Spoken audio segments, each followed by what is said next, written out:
हाय दोस्तों, मैं आलोक कुमार अमेरिका में रहता हूँ और स्टेट गवर्नमेंट जॉब करता हूँ। बहुत सारे भाई बहनों के इंडिया से मैसेजेस आ रहे हैं कि हम अमेरिका आकर पढ़ना चाहते हैं और नौकरी करना चाहते हैं, कैसे आ सकते हैं। तो आज उनके लिए मैं यह वीडियो बना रहा हूँ। इसमें हम बात करेंगे स्टडी और वर्क वीज़ा, टूरिस्ट वीज़ा, जिससे कि आप आसानी से आ सकते हैं। ऐसे मैं कुछ वीज़ाओं के बारे में बताऊंगा और लास्ट में मैं यह भी बताऊंगा कि जो मेरे भाई बहन थोड़ा कम पढ़े लिखे हैं वो कैसे यहाँ पर आकर नौकरी कर सकते हैं या कैसे यहाँ पर आकर रह सकते हैं।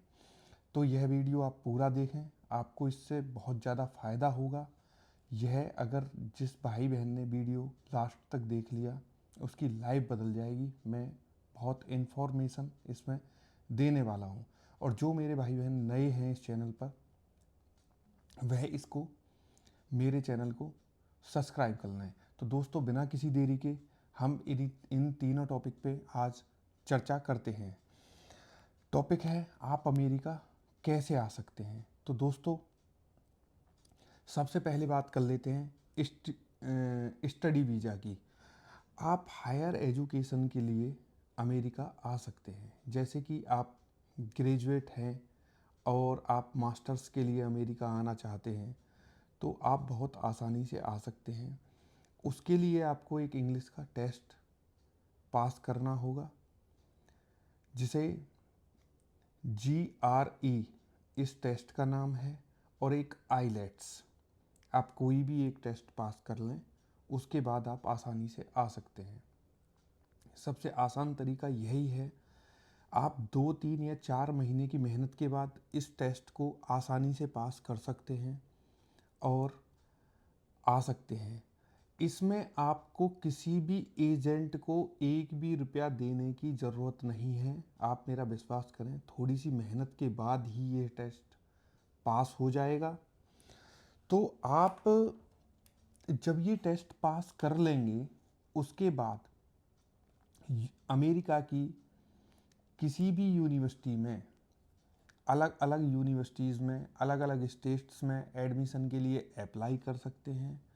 जैसे ही आप अप्लाई करेंगे और आपका एडमिशन हो जाएगा, उसके बाद आपको यूनिवर्सिटी F1 वीज़ा देगी, जिसके डॉक्यूमेंट्स बाय पोस्ट आपके घर पे आएंगे। आप उनको लेकर एम्बेसी चले जाएंगे और आपको एम्बेसी में जाने के बाद बहुत आसानी से वीज़ा मिल जाएगा। कोई ज़्यादा सवाल जवाब नहीं होंगे, आसानी से आप आ सकते हैं। जब यहाँ आकर आप पढ़ाई करनी स्टार्ट कर देंगे, उसके बाद उसके 6 महीने बाद आप या तो यूनिवर्सिटी के अंदर या यूनिवर्सिटी के बाहर कहीं भी सप्ताह में 16 घंटे आप काम कर सकते हैं, जिससे आपका खाना खर्चा चल जाएगा, रहने का चल जाएगा और कुछ हिस्सा आप अपनी फीस के लिए भी सेविंग करके रख सकते हैं। तो दोस्तों, यह तो था स्टूडेंट वीज़ा का।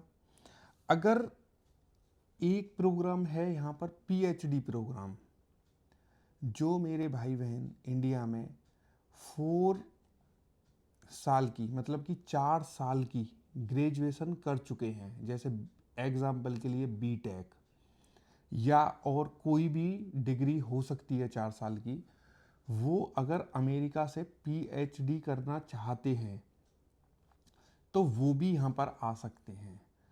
क्योंकि यहाँ पर PhD करने के लिए अमेरिका में मास्टर्स डिग्री का होना ज़रूरी नहीं है। अमेरिका में PhD डायरेक्ट ग्रेजुएशन से ही हो जाती है, जिसके लिए आपको F1 वीज़ा यूनिवर्सिटी देती है।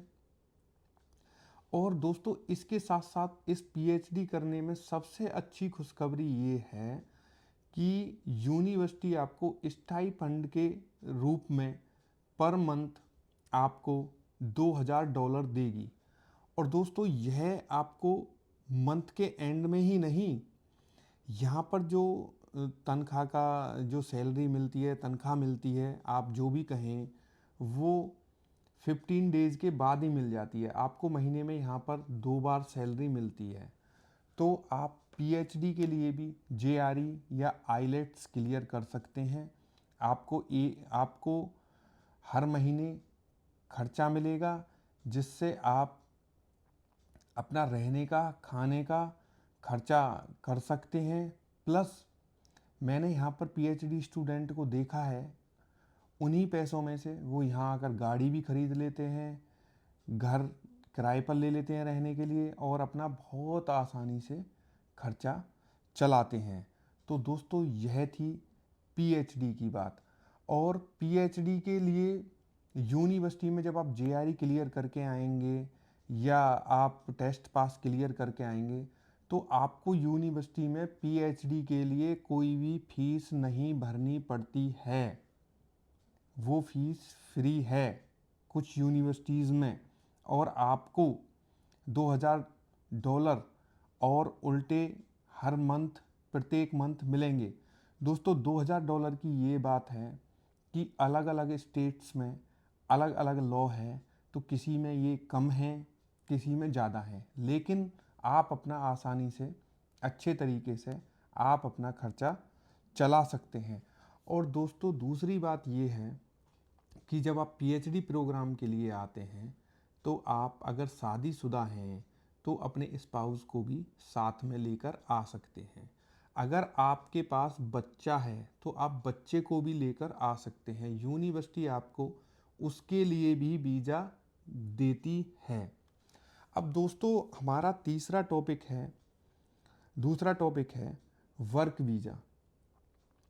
तो दोस्तों अगर हम वर्क वीज़ा की बात करें, अगर आप आफ्टर पीएचडी यहाँ पर पोस्ट डॉक करना चाहते हैं, तो दोस्तों ये ऑप्शन सबसे अच्छा है। इसमें आपको J1 वीज़ा मिलता है, और आपको रिसर्च करने के या पोस्ट डॉक करने के पर मंथ 4 से 5 लाख रुपए मिलते हैं। और साथ में अगर आप शादीशुदा हैं तो आपकी बीवी के लिए या हस्बैंड के लिए, कोई भी हो सकता है, उसके लिए गवर्नमेंट वीज़ा देती है। और अगर आपके पास बच्चे हैं तो उनके लिए भी वीज़ा मिलता है। अगर आपका स्पाउस, आपका हस्बैंड, पति या पत्नी साथ आ रहे हैं, तो इस J1 वीज़ा पर जो आपके पति या पत्नी को वीज़ा मिलेगा वो J2 वीज़ा मिलेगा। उस वीज़ा पर आप भी यहाँ आकर नौकरी कर सकते हैं। इस वीज़ा में सबसे अच्छी बात यह है कि आपका स्पाउस भी नौकरी कर सकता है और पैसे कमा सकता है। इस कंडीशन में आप यहाँ पर एक सैलरी तो बिल्कुल सेव कर लेंगे, और दूसरी जो आपकी पति या पत्नी पोस्ट डॉक कर रहा है, आधी सैलरी आपको उसमें से सेव हो जाएगी। तो करीब 8 या 7 लाख रुपए महीने आप बचा सकते हैं इस वीज़ा कैटेगरी में आने के बाद। आप अगर हम बात करते हैं H1B वीज़ा की, तो H1B वीज़ा में स्पाउस काम नहीं कर सकता है, और यह वीज़ा आपको इंडिया में रहते हुए ही आपको एम्प्लॉयर खोजना पड़ता है। आपको ऑनलाइन जॉब सर्च करनी पड़ती है इंडिया में रहते हुए। जब आपको कोई एम्प्लॉयर मिल जाता है, उसके साथ आपका इंटरव्यू होता है। आप इंटरव्यू पास कर लेते हैं तो वो एम्प्लॉयर आपको वीज़ा के डॉक्यूमेंट्स आपके घर के पते पर भेजता है, जिन्हें लेकर आप एम्बेसी जाते हैं। और एम्बेसी जाने के बाद आपको यह वीज़ा आसानी से मिल जाता है। तो दोस्तों J1 की मैं एक बात बतानी भूल गया था, उसको भी आप इंडिया से ही अप्लाई करते हैं, ऑनलाइन अप्लाई करते हैं, और किसी भी यूनिवर्सिटी में या किसी भी कॉलेज में या किसी भी रिसर्च सेंटर में। तो जब आप इंटरव्यू के बाद सेलेक्ट हो जाते हैं, दोस्तों बहुत नॉर्मल इंटरव्यू होता है। अगर आपने पीएचडी कर रखी है तो आप जानते हैं, आपने जो पढ़ा होगा उसके बारे में ही पूछेगा, उससे बाहर आपसे कुछ नहीं पूछेगा, और बहुत आसानी से यह वीज़ा आपको मिल जाता है। अब दोस्तों इन जो भी मैंने जानकारी दी है अब तक, इन किसी भी वीज़ा में आपको किसी भी एजेंट को करने की ज़रूरत नहीं है, एक भी रुपया किसी को देने की ज़रूरत नहीं है। आपके वीज़ा के डॉक्यूमेंट आपके घर पे आएंगे, आप उन्हें लेकर एम्बेसी जाएंगे, अपना DIOS भरेंगे और आपको बहुत आसानी से वीज़ा मिल जाएगा। दोस्तों, बात कर लेते हैं टूरिस्ट वीज़ा की। जो मेरे भाई कम पढ़े लिखे हैं, वो यहाँ पर आकर नौकरी करना चाहते हैं और आ नहीं पा रहे हैं, तो दोस्तों मैं आपको बताता हूँ, आप V1 V2 अप्लाई करें, टूरिस्ट वीज़ा अप्लाई करें। लेकिन लोग डरते हैं, लोग करते नहीं हैं। लोग एजेंटों के झांसे में आ जाते हैं, एजेंटों के चक्कर में आ जाते हैं और उनके पीछे लग जाते हैं कि हमें आप भिजवाओ। तो दोस्तों मैं आपको बताता हूँ, एजेंट किसी को नहीं भिजवा सकता है, वो सिर्फ आपसे पैसे लेता है। आप बहुत इजीली V1 V2 भरें, अपना DIOS भरें, वीज़ा अप्लाई करें एम्बेसी में प्रॉपर तरीके से। अगर आप कम पढ़े लिखे हैं तो किसी साइबर कैफ़े की हेल्प ले लें और अपने आप कोशिश करें। दोस्तों, कुछ लोगों को इंटरव्यू के एम्बेसी में इंटरव्यू होगा उसके नाम पर डराया जाता है। आपको बिल्कुल भी डरने की ज़रूरत नहीं है। आप पूरे कॉन्फिडेंस के साथ जाएं। बस वो लोग आपको ये देखना चाहते हैं, जो इंटरव्यूअर होता है आपका, बस वो आपको ये देखना चाहता है कि जाने के बाद ये लौट के आएगा या नहीं, घूमने जा रहा है या जॉब करने जा रहा है। तो दोस्तों, हमें वहाँ पर जब आप टूरिस्ट वीज़ा अप्लाई करते हैं तो उनको ये शो नहीं कराना है कि मैं वहाँ जॉब के लिए जा रहा हूँ या मैं वहाँ पर और कुछ करूँगा। नहीं, आप उनको बिल्कुल शांति से और जितना वो पूछें सटीक जवाब दें कि मैं सिर्फ घूमने जा रहा हूँ, घूमने के बाद मैं आ जाऊँगा। बहुत आसानी से जवाब दें। दोस्तों, कुछ लोग डर जाते हैं कि वो इंग्लिश में पूछेंगे, इंग्लिश में क्वेश्चन करेंगे। तो दोस्तों, ऐसा कुछ भी नहीं है। आप जिस भाषा में उनसे बोलेंगे वो आपसे उसी भाषा में बात करेंगे। आपके लिए वहाँ पर, अगर आपको इंग्लिश आती है तो वो इंग्लिश में बात करेंगे, आपको हिंदी आती है तो हिंदी बोलने वाले उन लोगों ने रख रखे हैं। आपकी बातों को वो उनको बताएंगे और उनकी बातों को वो आपको बताएंगे। लेकिन आपको कॉन्फिडेंट रहना है और आपको ये बताना है कि सिर्फ मैं घूमने जा रहा हूँ, उनकी बातों का सही सही जवाब देना है और मैं इतने दिन में वापस आ जाऊँगा। तो दोस्तों, इसमें बात ये है, जब एक बार आपको V1 या V2 मिल जाएगा तो दोस्तों आप जब यहाँ पर आ जाएंगे तो उसके बाद आप V1 V2 पर भी वर्क परमिट US गवर्नमेंट से ले सकते हैं और काम कर सकते हैं और नौकरी कर सकते हैं, जो कोई भी एजेंट आपको नहीं बताएगा। तो दोस्तों, डरने की ज़रूरत नहीं है। आप कोशिश करें, अपने आप से कोशिश करें। अगर अपने आप से कोशिश करेंगे तो आप अपना बहुत सारा पैसा सेव कर लेंगे। किसी भी एजेंट को एक भी रुपया देने की ज़रूरत नहीं है।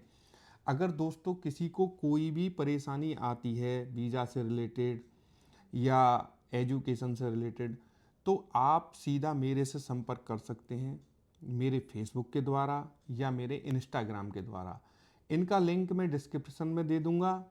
और दोस्तों, जो भी कोई जानकारी रही हो, जो भी आपके सवाल होंगे, कोई भी जानकारी मेरे से छूट गई हो, तो आप मुझे इनके माध्यम से व्हाट्सअप, ये इंस्टाग्राम और फेसबुक के माध्यम से अपने मैसेज कर सकते हैं। मेरे यूट्यूब पे भी मैसेज कर सकते हैं।